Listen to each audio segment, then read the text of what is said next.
مبارک وظیفہ آپ کے دنیاوی ہر ضرورت کے لیے کافی ہے۔ روزانہ آپ لوگوں کو 111 مرتبہ پڑھتے رہنا ہے، یعنی کہ جتنے بھی فائدے بتائے گئے اس میں الگ الگ تعداد کے وظیفے نہیں پڑھنا ہے۔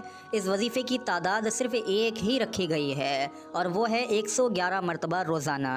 صبح میں پڑھ لیں چاہے شام میں پڑھ لیں، وضو بے وضو بھی پڑھا جا سکتا ہے، پاکی ناپاکی دونوں حالت میں پڑھ سکتے ہیں۔ یعنی کہ اس وظیفے کو اس طریقے سے حساب سے سیٹ کیا گیا ہے، یعنی کہ اس طریقے سے اس وظیفے کو پڑھنے کا ذکر ملا ہے کہ انسان جس حالت میں بھی ہو اس وظیفے کو پڑھ سکتا ہے۔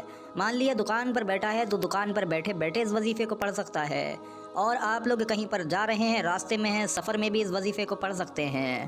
بلکہ ایک اچھی بات یہ ہے کہ اس وظیفے کو آپ لوگ پڑھ رہے ہیں، کوئی انسان آ گیا اور اس نے آپ سے کوئی سوال کر دیا تو آپ لوگ بیچ میں بول بھی سکتے ہیں، اس کا جواب دے دیں، اس کے بعد اس وظیفے کو پھر سے وہیں سے شروع کر لیں۔ یعنی کہ اس وظیفے کو پڑھنے کے لیے بے حد ہی زیادہ آسانیاں بھی ہیں۔ اب آپ لوگ وظیفے کا طریقہ سمجھیے کہ جب بھی آپ لوگ وظیفہ شروع کریں گے تو کوئی بھی وظیفہ دنیا بھر کا، چاہے قرآنی وظیفہ ہو، حدیث سے ثابت وظیفہ ہو، یا کسی بھی کتاب سے یا تجربے داروں کے مطابق والا وظیفہ ہو، ہر وظیفے میں آپ لوگوں کو شروع میں 3 مرتبہ کوئی سا بھی درود پاک پڑھ لینا ہے۔ وظیفہ پڑھ لینے کے بعد میں، جیسا کہ ویڈیو کے شروع میں ہی ذکر ہوا، غوث اعظم کے نام کا وظیفہ ہے، غوث پاک کے نام کا وظیفہ ہے۔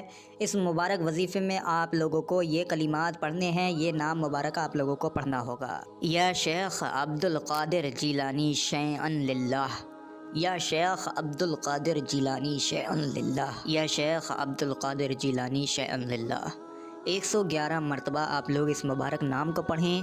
آخر میں 3 مرتبہ وہی درود پاک پڑھ لیں جو آپ نے شروع میں پڑھا تھا، اور اگر ممکن ہو جب وظیفہ مکمل ہو جائے، ایسا نہیں ہے کہ یہ ضروری ہے، اگر ممکن ہو تو بعد میں وظیفہ پڑھنے کے دعا بھی ضرور مانگ لیں، اور دعا اس طریقے سے مانگیں کہ یا اللہ ہماری فلاں حاجت ہے، یا فلاں پریشانی آ گئی ہے، کوئی مصیبت آ گئی ہے، فلاں دشمن ہے، اس کو غوث پاک کے صدقے میں پورا فرما، اس پریشانی کو ہمیشہ کے لیے دفع فرما دے، وغیرہ وغیرہ جو بھی آپ کی حاجت ہو اس کو آپ لوگ وظیفہ پڑھنے کے بعد میں ضرور مانگ لیں۔